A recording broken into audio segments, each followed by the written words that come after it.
Massimo Colomban, è arrivata un'onorificenza molto importante. Qual è stato il percorso che ha portato fino a qui e l'emozione? È un punto d'arrivo oppure no? Ma più che emozione direi orgoglio per aver ottenuto questo. Punto di arrivo direi di no, perché io continuo a lavorare insieme con mia moglie Ivana per costruire, per innovare anche per il futuro, non ci fermiamo mica a questo passo qui.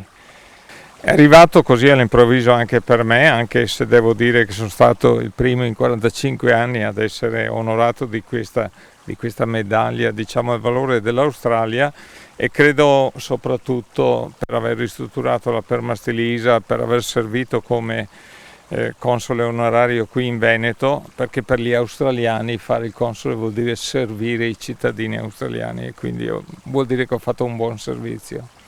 Correttezza e onestà, queste sono alcune delle motivazioni per cui lei è stato premiato. E secondo lei ce n'è abbastanza nella società e soprattutto ci vorrebbe più meritocrazia? Ma diciamo più meritocrazia è senz'altro necessaria in futuro in Italia, e correttezza ed onestà, come nelle famiglie, bisogna che il padre di famiglia dia l'esempio, e quindi io mi aspetto che in futuro anche chi ci organizza o ci governa abbia questi valori come fondamentali per il futuro dell'Italia.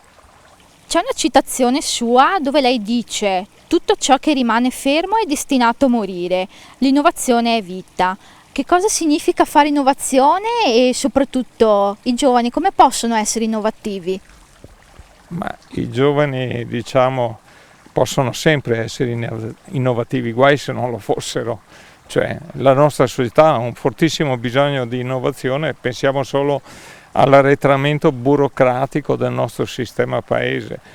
Poi nel campo dell'imprenditoria bisogna innovare ogni mattina ci si sveglia e bisogna innovare. Chi è fermo prima o poi perisce e muore, quindi non c'è scelta. L'innovazione è una condizione sine qua non per sopravvivere in un mercato, per sopravvivere in una società. E lo Stato italiano ha bisogno di innovazione, perché altrimenti muore. Anche lo Stato può morire.